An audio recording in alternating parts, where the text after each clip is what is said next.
Bueno, pues como introducción, quiero agradecerles a todos por estar presentes el día de hoy en esta sesión. Ya casi cumplimos un año de haber iniciado este proyecto en donde pues, tratamos de llevar conocimiento a todos aquellos interesados en pediatría, tanto en Puebla, prácticamente como en todo el país, ya que tenemos residentes de todos lados, adscritos o especialistas de todas las zonas del país. Entonces, es algo que ha crecido bastantísimo. Actualmente ya casi llegamos a los 500 miembros en nuestro grupo de WhatsApp en donde compartimos todos los jueves sesiones. Y pues estoy muy agradecido, la verdad, con el doctor León, que es la segunda vez que nos acompaña aquí con las sesiones del jueves. Siempre es muy querido por todos, siempre sus pláticas nos dejan mucho aprendizaje, siempre pues nos lleva a ver más allá y nos lleva a comprender los temas de una forma muy, muy especial. Entonces, la verdad es que estamos muy contentos de que pueda estar aquí con nosotros una vez más, doctor. Entonces, pues voy a presentarlo y damos por iniciada la sesión. Gracias. El, el doctor León Felipe Mendoza Vega obtuvo su título de médico general en la Universidad Autónoma de Guerrero, pediatra y urgencias pediátricas en el Instituto Nacional de Pediatría. Él es ex jefe de urgencias pediátricas en el INP también y coordinador de capítulo de urgencias pediátricas de la Sociedad Mexicana de Medicina de Emergencias. Realmente tiene una trayectoria muy, muy impresionante. En todos los congresos, normalmente de urgencias suelen mencionarlo. Es prácticamente la cabeza de esta subespecialidad tan maravillosa en pediatría. Entonces, es un honor tenerlo aquí, doctor. Le cedo la palabra. Muchas gracias. Muchas gracias a ustedes y muchas felicidades.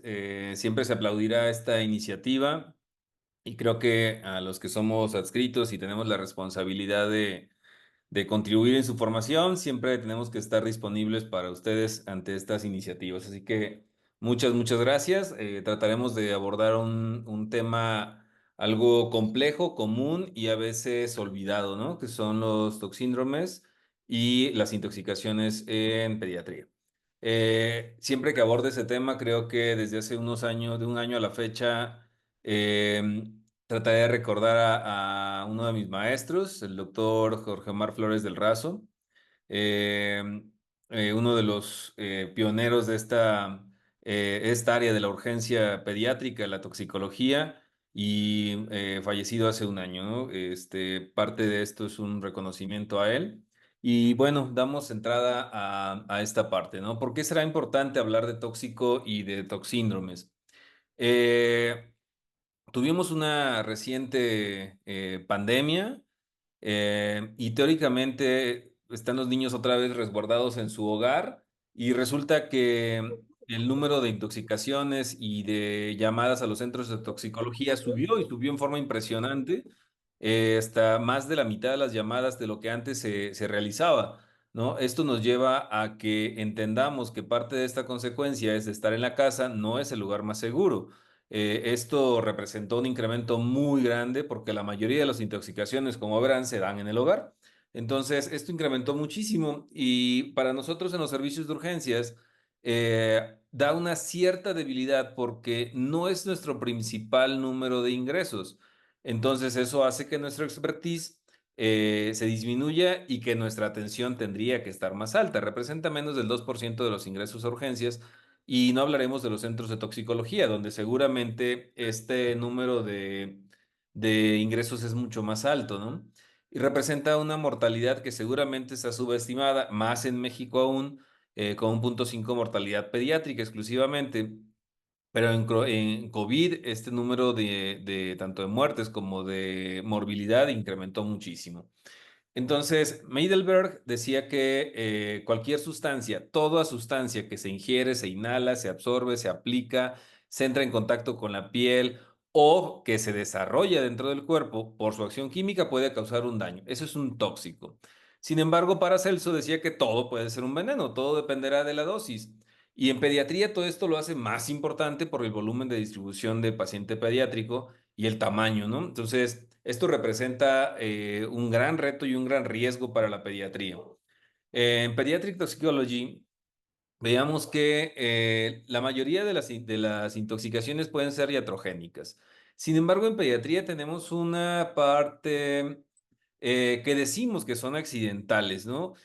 Había por ahí los que sigan redes sociales, al doctor Manrique Umaña, que decía debemos de dejar de llamarle accidentes, por llamarle lesiones. Un accidente es algo que no sabemos qué va a pasar, ¿no? O sea, una caída de un rayo ahorita va a ser un accidente, pero una lesión es aquello que sabemos que va a pasar, no tenemos la intención de prevenirla, pero en los niños se deberá llamar una lesión exploratoria. ¿Por qué razón? Entendemos la curiosidad, el crecimiento, el desarrollo del paciente pediátrico que hace que se expongan de manera mucho más alta a sustancias o objetos que pueden ser potencialmente tóxicos o potencialmente dañinos. Entonces ahí tendríamos que llamarle lesiones exploratorias y tenemos que abogar mucho en pediatría para que dejemos de llamarle accidentes. Entonces, estas lesiones exploratorias en la pediatría resultan todavía mucho más frecuentes, ¿no? Entonces, cuando hablemos de estas lesiones, tenemos que recordar un grupo importante que son las intencionales. Y hay intencionales incidentales y intencionales no intencionales. ¿A qué nos referimos con esto? Aquellas intencionales son las que tienen el afán de ocasionar un daño. Es decir, las hacemos porque queremos hacer un intento de suicidio, ¿no? Sin embargo, hay otro grupo que son las iatrogénicas, donde contribuimos el médico, ya sea en dosis, en frecuencia, en combinación de fármacos, y sigue siendo en México un problema importante en la salud pública. Entonces, de ahí que parte esta plática seguramente, ¿no? Entonces, estas intoxicaciones van a ocurrir en el hogar, ¿no? Y algunas, curiosamente, con prescripción médica. Seguramente alguien de ustedes en toda su formación y su experiencia que ahorita tengan han visto una intoxicación por una metoclopramida y va precedida de una receta. Entonces, estas se prescriben y algunas presentarán en el hogar con prescripción médica, es decir, las recetamos, ¿no? Eh, entonces, cuando tratamos esto, primero siempre hemos sido críticos de que el niño no es un adulto pequeño. Bueno, tiene algunas similitudes, sin embargo, tiene algunos riesgos que ahorita describiremos. Pero también el neonato es un paciente de riesgo y no es un niño más pequeño, tiene una fisiología y un comportamiento distinto. Nos exponemos a esto, a algo que debemos de conocer como un trauma, pero un trauma de origen químico con afección multisistémica, en donde no solo se afectará una parte en particular, sino en general va a tener representaciones multisistémicas, ¿no? Y para esto tiene una interacción importante entre el huésped, el agente y el ambiente, ¿no? Entonces, tenemos que actuar en estos tres. Esto seguramente representará un tema aparte, que es la prevención de accidentes o prevención de lesiones, que es el rubro de la pediatría pura, ¿no? Donde nos implica a todos en las consultas, en urgencias, en el egreso, para recomendar cosas que puedan mejorar la atención y prevenir un reingreso. ¿Cuáles son los efectos toxicológicos? El niño tiene una mayor riesgo porque la mayoría de estos, mientras más pequeños sean, tienen una limitación funcional, es decir, no se van a alejar tan fácilmente de una potencial lesión. Sin embargo, al contrario, pareciera que les puede llamar la atención. Son neurosensibles a la hipoglucemia, tienen mayor labilidad y absorción de fármacos bajo un flujo metabólico cerebral mucho más alto, por lo tanto hacen al cerebro más sensible. Su capacidad funcional pulmonar reducida, es decir, son muy sensibles a la hipoxia, tienen una capacidad funcional reducida, tienen un volumen minuto más alto y tienen una sensibilidad alta a la hipoxia. Entonces, esto lo hace sensible al niño a inhalar, ¿no? Y a absorber. Su tasa metabólica es mayor y tiene una pobre reserva de glucógeno, entonces no tendrán de dónde hacer una mayor extracción de energía y tendrán que hacer una vía anaeróbica. Mientras más pequeño, tiene un aumento en la absorción cutánea, por lo tanto, los fármacos cutáneos no son inocuos, mucho más en el neonato o en el paciente lesionado de la piel. Y tendrán una respuesta hemodinámica bastante tolerable para que hagan compensación muy intensa y que dé pocos datos de choque de manera clara o muy evidente, es decir, tienen una posibilidad de hacer hipotensión tardía muy alta. Entonces, estos son parte de los efectos toxicológicos en la pediatría y el riesgo que nos exponemos. Pero cuando nos vemos como médicos en urgencia, nos enfrentamos a esto, ¿no? Se tomó el frasco. ¿Cuánto? Parece que comió la pastilla blanca. ¿Qué pastilla? Lo encontré inconsciente. ¿Por qué será? ¿Cuál es el origen? ¿Puede ser tóxico o no tóxico? Entonces, les decía, no siempre vemos una alta incidencia de tóxicos en urgencias o en las consultas. Por lo tanto, no siempre pensamos como una primera intención esto. Y no estamos tan errados. Lo que tenemos que pensar es que debemos de formarnos con abordajes sistemáticos en el que no importa qué esté observando, tengo que seguir una secuencia de atención y dentro de las posibilidades habrá factores de riesgo y red flags de la toxicología donde tenemos que tener presente que puede ser un tóxico a lo que nos enfrentemos. Y para esto, yo soy un apasionado y un fan de de la medicina prehospitalaria. Eh, Lamentablemente en México, afortunadamente cada vez llegan más, pero lamentablemente es una área de la medicina aún no cerrada completamente en la unión hospitalaria, que es la atención médica prehospitalaria. A esta le llamaremos fase de emergencia. Es decir, quién brinda los primeros maniobras, soporte vital en la calle, en la casa, en el primer contacto. Ese es el paramédico y es el área posiblemente más importante de la sobrevida de muchos de nosotros y dependemos mucho de lo que ellos hicieron. Sin embargo, es muy importante lo que observamos cuando llegamos a la escena y esa es parte de la historia clínica que el médico de urgencias, quien se encuentra en urgencias, debe de extraer del paramédico. Él tendrá que decirnos qué había en el lugar, cómo lo encontró, quiénes estaban, a qué olía, cuántas sustancias había alrededor, si había alguna posibilidad de suicidio, de intencionalidad, porque eso nos va a servir a nosotros para hacer una búsqueda mayor. Vamos a ver ahorita cómo vamos a pensarlo. Y hay cosas, maniobras que se hacen en la escena y otras que no se pueden ni se deben de hacer. Entonces, número uno, el paramédico o el servicio prehospitalario que llegue no buscará inducir el vómito. No sé qué sustancia fue. No supondríamos antídotos. Vamos a ver cómo le va con esto. La medida en ese lugar es una medida de soporte vital, no ocasionar más daño o no prolongar el posible daño. No se recomienda usar carbón activado como normalmente lo conocemos. Se podría, con ciertas adecuaciones que no existen de manera muy común en México, y no realizamos lavado gástrico en el lugar. Hacemos soporte vital, mejorar las cuestiones hemodinámicas y ventilatorias propias, corregir la hipoglucemia y el traslado al sitio correcto. Esto es la fase prehospitalaria o la fase de emergencia. Aquí tendríamos que enlazar de manera directa como una cadena de supervivencia conocida en reanimación para saber a dónde los llevo y que en el área donde vamos a llegar estén enterados de qué podrían recibir. Si el paramédico les dice que existe la posibilidad de un tóxico, tenemos que pensar en la posibilidad de contacto hacia nosotros, hacia el personal que recibirá el paciente en la sala de urgencias. Entonces, de ahí la importancia de cerrar este eslabón para la comunicación posterior. Entonces, normalmente no pasa eso. Ni el paramédico ni el centro regulador pueden hacer a veces un adecuado enlace y aquí es una gran área de oportunidad para cerrar esta fase. ¿Por qué razón? Porque después cuando llegan a urgencias viene una secuencia. Cuando existe la posibilidad de un tóxico, vale la pena muchísimo y de acuerdo a la norma oficial mexicana, tener una zona de descontaminación bajo ciertos tóxicos. Entonces, nadie puede entrar en contacto con algunos pacientes que sospechemos cloro, organofosforados, así llegue en paro, si no ha sido descontaminado antes. Si no sospecháramos esta potencialidad de lesión hacia el personal, bueno, empezaremos una secuencia de evaluación. Y la secuencia de evaluación, si se fijan, no cambia. En pediatría siempre será indispensable el conocimiento de triángulo de evaluación pediátrica y establecer la prioridad que vamos a atender, ¿no? La mayoría de estos pacientes pueden llegar ni siquiera con una emergencia mayor.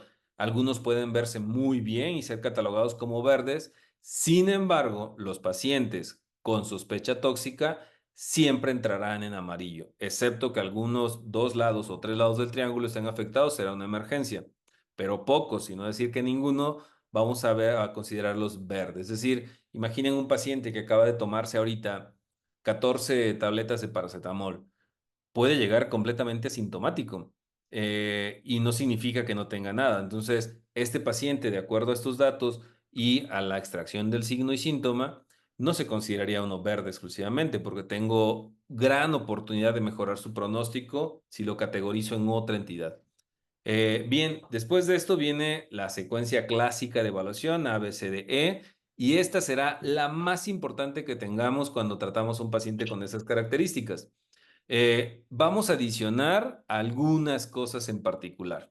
Cuando evaluemos o sospechemos un paciente bajo una intoxicación o un contacto con un tóxico, agregaremos una D más, que es drogas o drugs and discontamination. Es decir, si no se hizo, tenemos el momento de buscar drogas y descontaminación. Y agregaremos palabras a la E, que es búsqueda de un electrocardiograma y pensar en la posibilidad de aumentar la eliminación. Y por último, una sospecha que entra ahí mucha habilidad del que realiza la exploración, que es poder hacer la evaluación con más enfocada, pensar como una fiebre sin causa ante un tóxico y la gran interrogatoria familiar, donde una disfunción puede ser un gran riesgo para estos pacientes.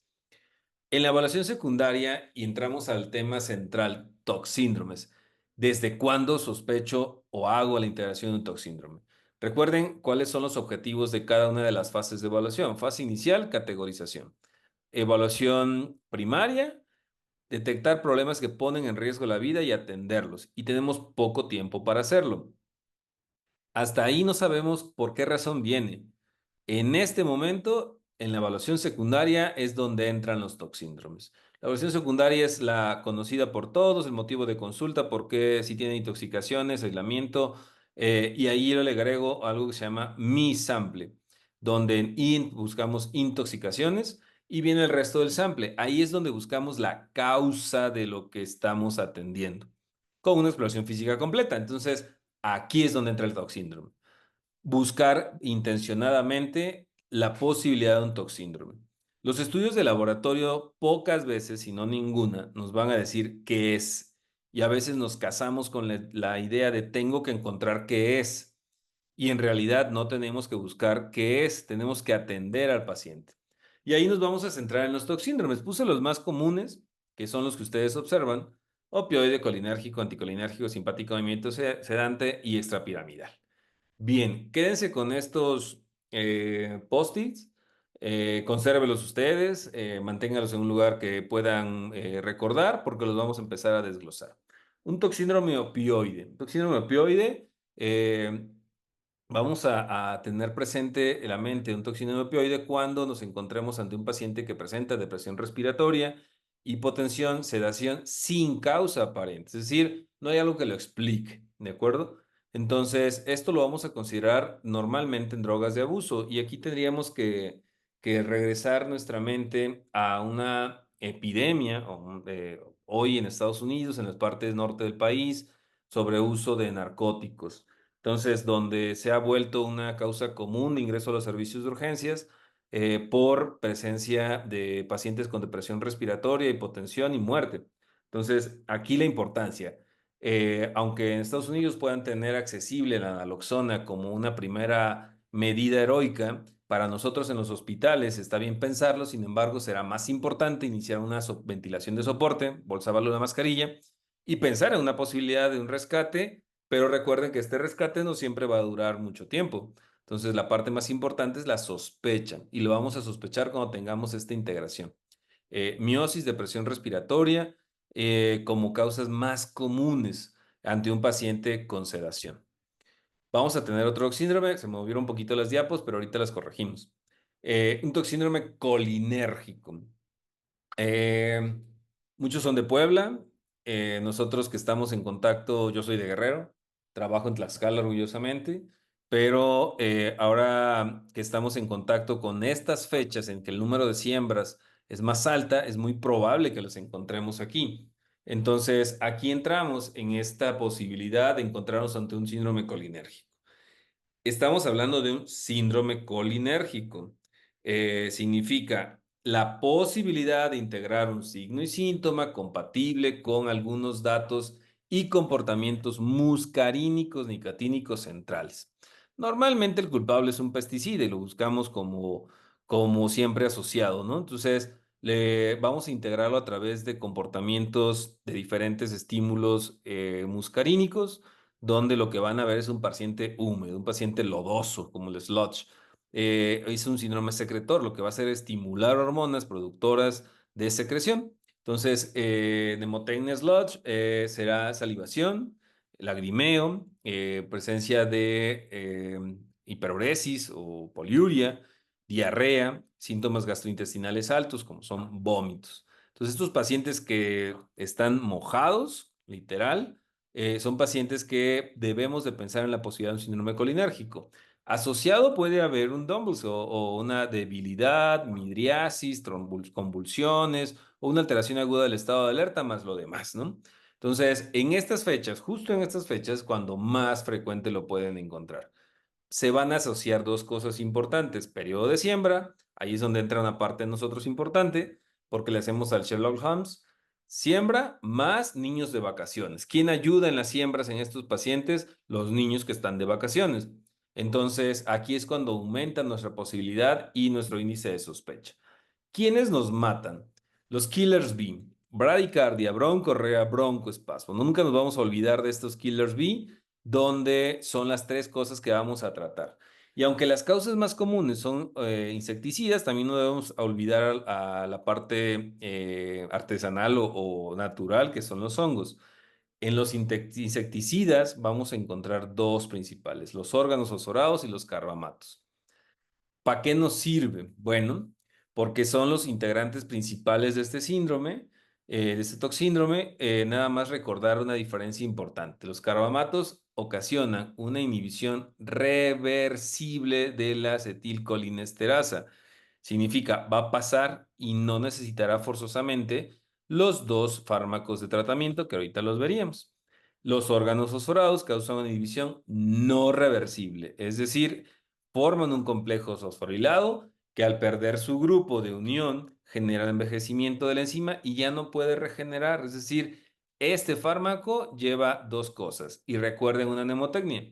Los órganos fosforados se tratan con dos fármacos que vamos a ver ahorita. ¿Ok? Los carbamatos no penetran la barrera hematoencefálica. Entonces, la mayoría de los insecticidas de casa, de esos que dicen red, casa y jardín y no es comercial, tienen carbamatos. Difícilmente generarían una intoxicación de tal grado. Pero los órganos fosforados sí la atraviesan, entonces son los que van a dar y podemos orientarnos hacia un órgano fosforado cuando hay alteraciones neurológicas. Entonces, estos datos no solamente pueden presentar a los órganos que ya vieron, ¿se acuerdan que dijimos que es un trauma multisistémico, pero de origen químico? Entonces, recuerden que va a haber alteraciones en otros lugares. Puede haber neumonitis, alteraciones cardíacas como arritmias, como alteración del QT, pancreatitis, edema agudo pulmonar. Entonces, no solo estamos tratando o viendo un tóxico, estamos tratando un paciente. Entonces, cuando hablemos de cómo lo trato bajo la sospecha, no van a encontrar seguramente una gran posibilidad de decir, sí, efectivamente, estamos ante un órgano fosforado de tipo de esto. Bajo la sospecha, vale la pena dar una prueba terapéutica. Las dos bases terapéuticas son atropina y oxima. La atropina generará un antagonista competitivo de la acetilcolina. No tiene efectos nicotínicos. Cuando hablemos de carbamato, será el tratamiento de elección. ¿Cuánto? Lo suficiente hasta que logremos atropinizar al paciente, que se ponga rojo, seco. Eso es lo que queremos. Recuerden, cuando tratemos un carbamato, solo necesitamos un fármaco y el fármaco es atropina. Cuando tengamos la duda o la certeza de tener un órgano fosforado, necesito dos órganos fosforados, atropina y pralidoxima. Esta actuará sobre la enzima fosforilada para regenerar, por lo tanto será indispensable el inicio temprano. Y en pediatría nosotros utilizamos estas dosis. Son dosis recomendadas y si no lo tenemos y bajo la sospecha, tratamos como si fuera un adulto. Todo paciente mayor de 16 años lo tratamos como si fuera un adulto y empezamos así como está. Pero debemos recordar que para el órgano fosforado necesitaremos las dos. Entonces tenemos que esforzarnos por hacer un tratamiento temprano. Vamos a ver un síndrome anticolinérgico y aquí vale la pena recordar su presentación. Son pacientes que hacen todo lo contrario que el anterior o muy parecido todo lo contrario al anterior. Y vamos a recordar aquí la famosa mnemotecnia, que son caliente como una liebre, rojo como una remolacha o como un jitomate, como lo quieran llamar, loco como una cabra y ciego como un murciélago. Son las manifestaciones del síndrome anticolinérgico. Habitualmente se presentan con fiebre, hiperémicos, con alteración aguda del estado de alerta, con midriasis, van a presentarse con cambios complejos en el comportamiento y curiosamente están bien agitados, súper agitados, pero no sudan. ¿Ok? Son secos, como lo que ven ahí en la pantalla. Entonces, esa es una orientación importante. Y los causantes habitualmente son antis. Y van a ver que dónde se encuentran estos antis. Lo más común es lo que nosotros prescribimos, un antihistamínico, pero también hay antipsicóticos, antiparkinsonianos, antidepresivos, y son causantes de esto. Entonces, ¿cómo se presentan? Habitualmente por sobredosis o por múltiples o como intentos suicidas. Esto va a causar un bloqueo de la acción de acetilcolina. Entonces, la etiología, como vieron, pueden ser fármacos que pueden estar accesibles a casa, accesibles a los niños, aunque cada vez hay más mejorías en cuanto a la posibilidad de la gente, es decir, hacerlos más difíciles que los niños lo puedan abrir.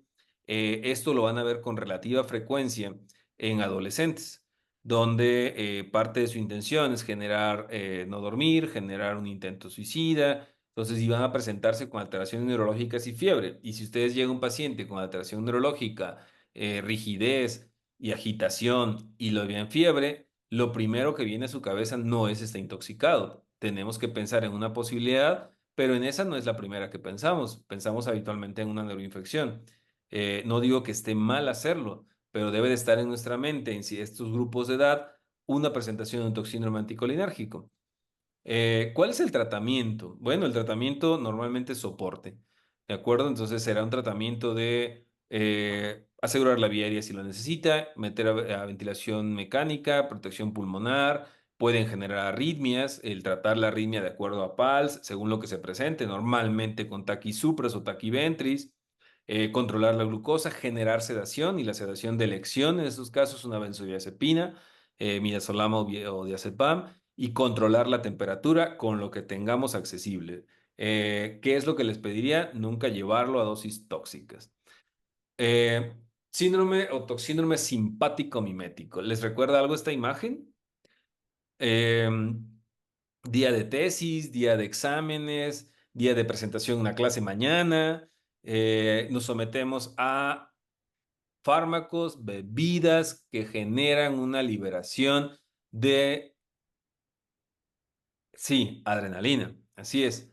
Entonces, ¿qué nos va a generar? Fiebre, agitación, confusión, midriasis, convulsiones y taquicardia. Recuerden lo que decía Paracelso, todo es una droga o un veneno, depende de la dosis. Muchos de ustedes se pueden recordar aquí ante una computadora con café a un lado, con pastillas al otro lado, con una presión sobre entregar un trabajo al día de mañana, posguardia, con sueño. Entonces, estamos expuestos ante esta parte. ¿Qué genera un toxíndrome simpático mimético? Bueno, una excesiva liberación de catecolaminas, endógenas o exógenas, inhibición de la recaptación de catecolaminas, así como interferencia en el metabolismo de estos y una estimulación directa del receptor adrenérgico. ¿Qué va a presentar? Si alguien de ustedes se ha visto hacia el día siguiente, espero que no. Midriasis, ansiedad, taquicardia, temblores, fiebre y convulsiones. Muchos de ellos tendrán que llegar con esto. Sin embargo, estos pacientes pueden presentar dolor precordial y alteraciones en el electrocardiograma compatibles con isquemia. Un adolescente con alteraciones cardíacas súbitas siempre deberá ser considerado como una posibilidad la integración en síndrome simpático mimético, porque nos vamos a enfrentar a esto. No solamente es cocaína, algunos de nosotros adictos o con una gran cantidad de cafeína más combinación de otros fármacos, seguramente podemos tener esta expresión. Entonces, no esperamos necesariamente que sea una exposición o una inhalación de cocaína o drogas de consumo excesivo o drogas de nueva generación. Entonces estamos expuestos a esta cantidad de fármacos y tenemos una posible ahí en el hospital que son teofilina y teobromina, ¿no? Etiologías, bueno, hay muchas y a veces pensamos que solo son los fármacos más feos como estos que ven. Sin embargo, no. En pediatría también nos enfrentamos a estos descongestionantes nasales que contienen efedrina o pseudoefedrina, donde si les prescribimos dosis muy altas a un niño, pues será algo complicado. Aquí en otro toxíndrome, que es el toxíndrome sedante, perdón, que es este donde se bloquearán los canales GABA y van a generar depresión respiratoria, sedación ligera y depresión. ¿Cuál sería el tratamiento de este? Inicial, soporte, ventilación con bolsa, válvula, mascarilla, mientras encuentro la causa. Y si no encontrara causa, soporte. ¿De acuerdo? Los más comunes causantes de esto es lo que están viendo barbitúricos y benzodiazepinas. Y vamos a hablar de un último toxíndrome, extrapiramidalismo. Em, Vean pacientes así, ¿no? Son pacientes contorsionadores. Van a verlos con crisis oculógiras, se mueve la carita, se mueve el cuello, se contracturan, tienen hipertonía, tienen ataxia y tienen el uso reciente de algún fármaco. Siempre que se encuentren ante este paciente, busquen, pregunten qué está tomando. Si les dicen, está tomando metoclopramida, le van a decir que no. Piensen el por qué razón llegaron a un hospital. Señora, ¿en algún momento su niño tenía dolor abdominal, náuseas o vómito? Si la respuesta es sí, pregunten qué está tomando. ¿De acuerdo? ¿Qué le inyectaron? ¿Ok? No culpamos a nadie, pero lo que hacemos es investigar como un Sherlock Holmes las posibilidades de encontrarnos ante una crisis de este tipo. ¿De acuerdo? Entonces, cuando ustedes se encuentran en esto, realmente están haciendo la función de un Sherlock Holmes. Es decir, ¿cuándo voy a sospecharlo? Y vamos a poner 6 puntos críticos para sospecharlo. Inicio súbito, eh, comportamiento inexplicable, presencia de tensión ambiental en la casa, afección multisistémica sin causa, encefalopatía aguda e historia de pica, ¿sí? Todo esto en un paciente pediátrico, ¿ok? Entonces, este es el comportamiento más común o lo que ustedes tienen que pensar en su cabecita siempre que se encuentren en un paciente. El fracasar en el diagnóstico no es porque no existan, sino es porque no pensamos en ella. Mi objetivo principal al terminar esta plática es que yo los deje meditando sobre el cuándo pensar en una intoxicación. Y cuando tengan que pensar en eso, tendrán que regresar otra vez a Sherlock Holmes y decir, en estos 6 pacientes tendré que pensar en qué puede ser el comportamiento de una intoxicación y tendré que buscar si integra un toxíndrome. Si integra un toxíndrome, se trata como un toxíndrome. ¿Ok? Entonces empezaremos el tratamiento y el tratamiento busca 3 cosas principales y una cuarta que ahorita la verán. Buscar disminuir la absorción, que se elimine muy rápido, que tenga un antagonista o antiveneno, pero el más importante es que esté vivo. No pueden tratar a un paciente si muere, entonces el objetivo principal es dar un soporte para que llegue vivo a la posibilidad de un tratamiento y a veces no habrá tratamiento, porque vamos a tratar al paciente y no al tóxico. Entonces, podemos encontrarnos ante eventos como esto, alguna niña que se presenta por segunda vez al servicio porque tiene fiebre y estado epiléptico, ¿de acuerdo? Entonces, cualquiera que vea fiebre y estado epiléptico seguirá pensando en que existe la posibilidad de que sea una neuroinfección y no estaría mal. Sin embargo, cuando piensan en deformidades, fracturas, familia disfuncional, es un reporte de caso bastante interesante donde lo que se encuentra es una exposición crónica y continua a cocaína y su presentación era de un síndrome simpático mimético secundario a una intoxicación intencionada por los padres a cocaína. Entonces, esto también debe ser una alerta para nosotros ante una posibilidad de maltrato infantil. ¿De acuerdo? Pero entonces vamos a ver cómo disminuiríamos la absorción. Aunque existen estas posibilidades, vamos a ver qué no hacer. ¿Ok? Entonces, estas partes, ¿vamos a hacer vómito? La respuesta es no, no se recomienda inducir el vómito. El lavado gástrico tiene indicaciones precisas que revisaremos. La irrigación intestinal tiene cada vez otras indicaciones más precisas y el carbón activado se realiza con ciertas precauciones e idealmente en la primera hora. Entonces, ¿de qué depende el uso de carbón activado? Primero, tiempo de la ingesta. La gran mayoría se recomienda en los primeros 60 minutos, pero será mucho mejor si se les da en la primera hora. ¿De qué dependerá? Del tipo de sustancia, signos y síntomas y riesgos de tratamiento. ¿Por qué no inducir el vómito?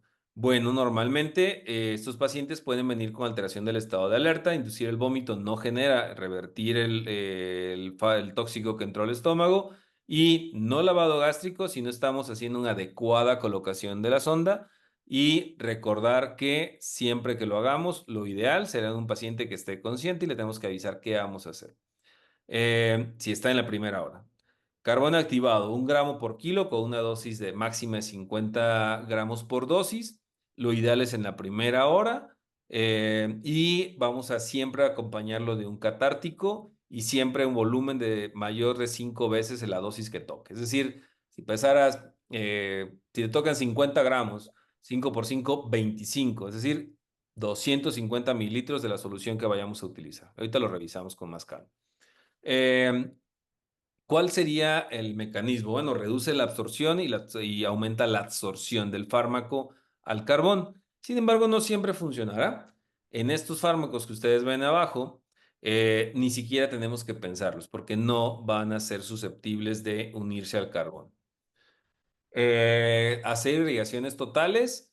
¿En quién? En estos fármacos que ustedes observan. Seguramente han utilizado esto, no para un tóxico, lo han utilizado más los cirujanos para limpiar el intestino, para hacer una diarrea osmótica y de preparar un tubo intestinal para una conexión.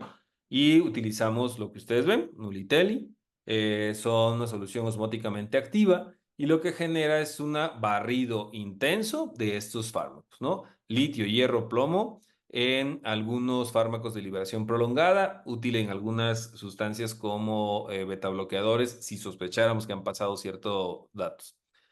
Intoxicaciones que generen una posibilidad de ser eliminadas por diuresis forzada, si funciona, alquilinizando algunos la orina, en tóxicos hidrosolubles y principalmente en salicilatos y fenobarbital.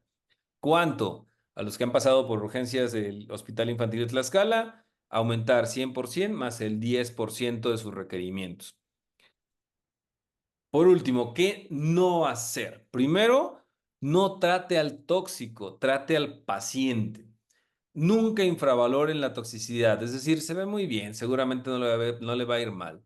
Nunca lo infravaloren. No induzcan el vómito en urgencias, ni afuera ni en urgencias, ¿eh? No lavado gástrico rutinario, no es una receta de que todo paciente que haya estado en contacto hay que lavarle la panza. Nel. No hay neutralizantes, es decir, anteriormente se utilizó muchísimo las tortillas quemadas, la leche. No usamos neutralizantes, usamos atención médica. Y para concluir, no todo tiene un antídoto, ¿eh? No busquen necesariamente qué tomó para saber qué le pongo. Traten al paciente. Una vez que el paciente está vivo, les dará el tiempo de atender al tóxico. Si el paciente no está vivo, aunque sepan el tóxico, ¿ok? Nunca olvide al paciente. Sepa qué tóxico es, pero no se dirija al tóxico. Habitualmente va a pasar. Habrá tóxicos que generan quizá la necesidad de una plática en especial, que requieren situaciones especiales o altamente complejas. Y siempre me gusta recordarles esta parte. Cuando ven un paciente en paro, viene una posibilidad de tóxico. Entonces, cuándo y cómo tratarlos es bastante complejo y es quizá la parte más estresante de una posibilidad tóxica en un paro cardiorrespiratorio, que seguramente lo podemos ver después. Todo y nada es un veneno, todo dependerá de la dosis. Y en pediatría más, recuerden que si algo nos distingue en pediatría es la calculadora. ¿Ok? Termino con esto y quiero aprovechar la ventana, oportunidad y la plataforma para invitarlos al Congreso de Conceptos México. Es una modalidad nueva, muy, muy, muy atractiva y bastante movida que se realizará en la Ciudad de México en el Hotel Bel Air. Muchas gracias.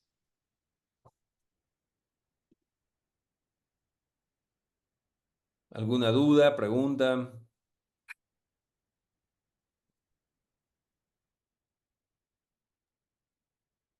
Muchísimas gracias, doctor. Esperamos tantito sus preguntas aquí en el chat, a ver si alguien quedó con alguna. Sí, claro.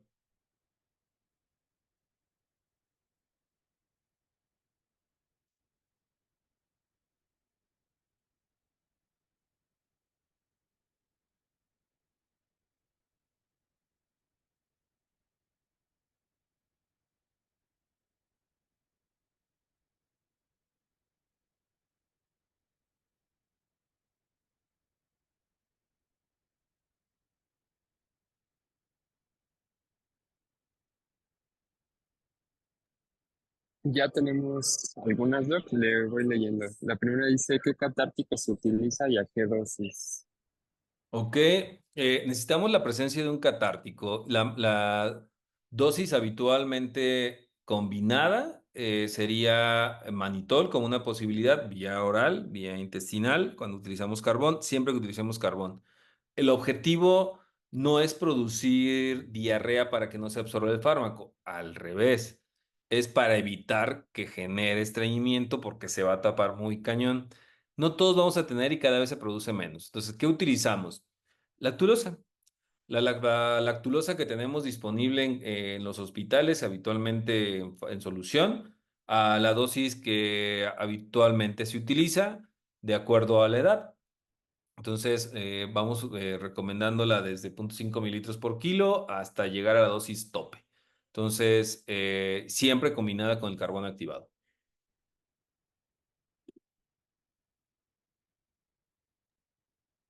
Otra pregunta, comentan, ¿cuál era el segundo fármaco utilizado en organofosforados aparte de la atropina? Para lidoxima u obidoxima. En México es mucho más factible encontrar obidoxima.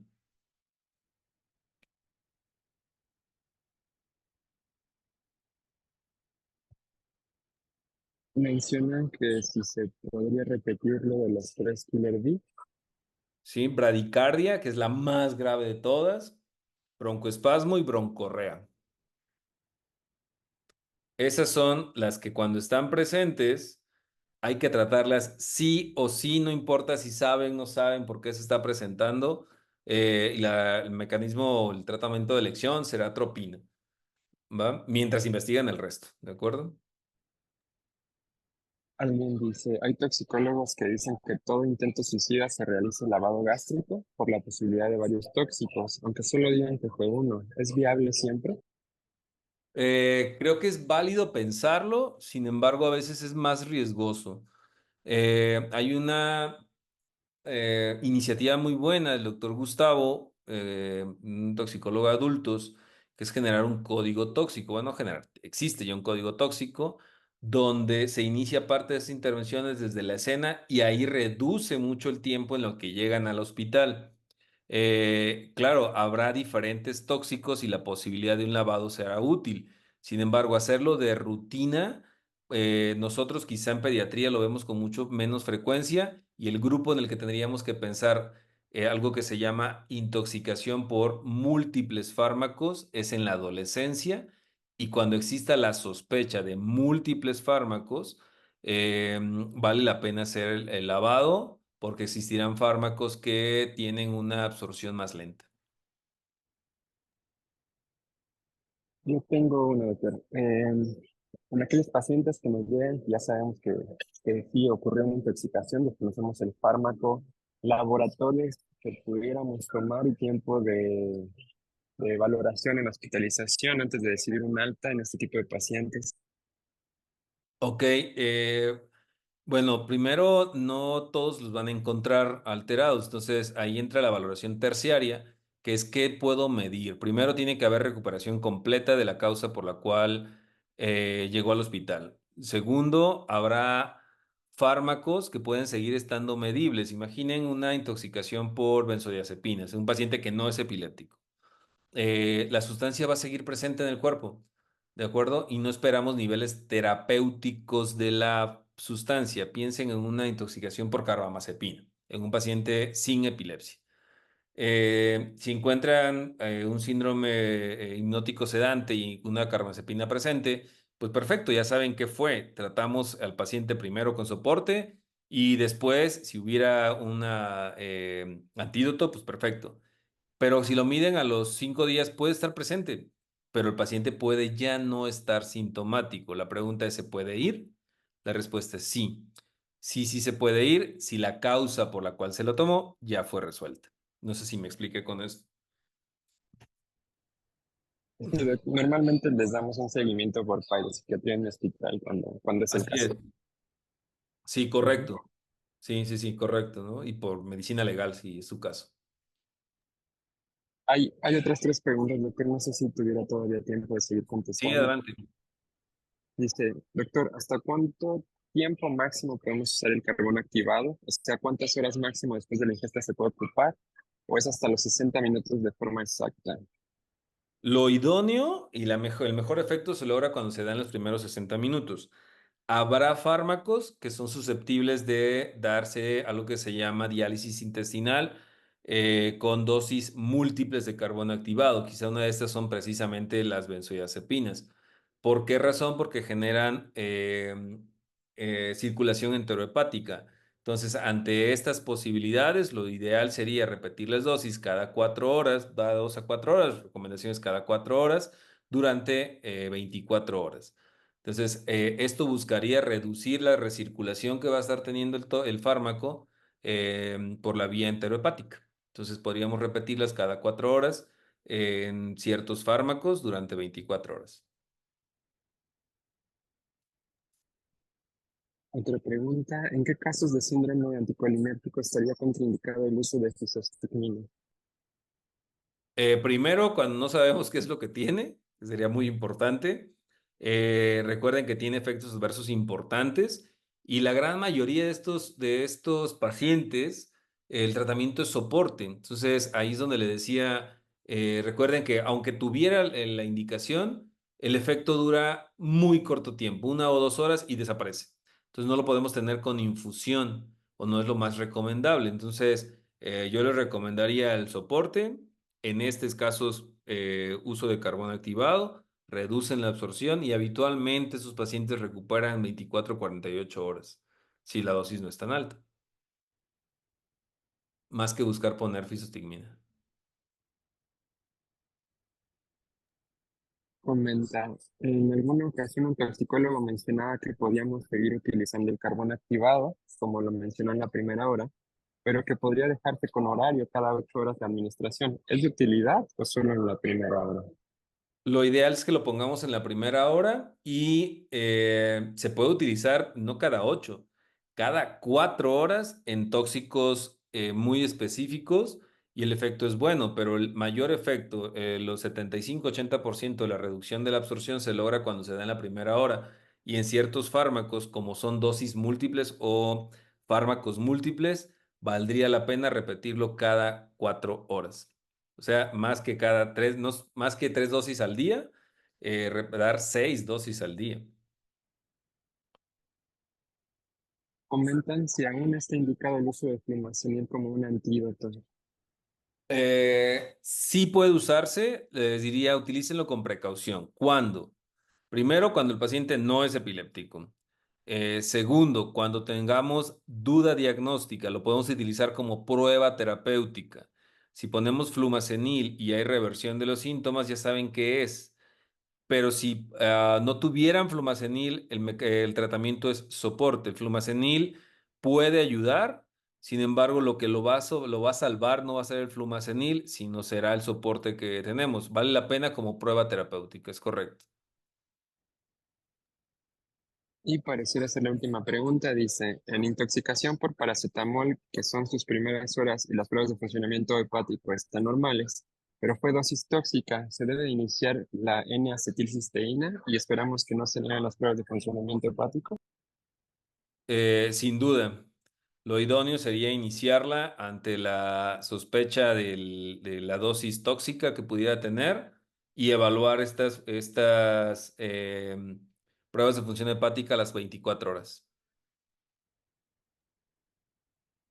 Muy bien, Doc. Realmente está lleno de mensajes de agradecimiento, de que la plática estuvo excelente, de que fue muy didáctico, muy práctico todo. Muchísimas gracias. Y pues sí, realmente alcanzamos hasta los 100 miembros en la sesión, se llenó la sala. Al parecer todos lo quieren muchísimo y pues agradece mucho que nos haya permitido esta sesión, Doc. Muchas gracias a ustedes y mucho éxito. Muchas gracias, Doc. Buenas Bien, noches. pues seguimos pendientes en lo que ustedes necesiten. Un abrazo a todos.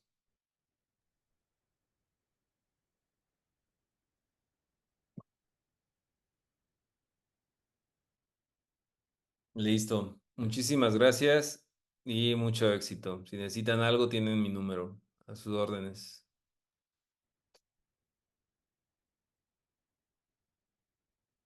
Salud.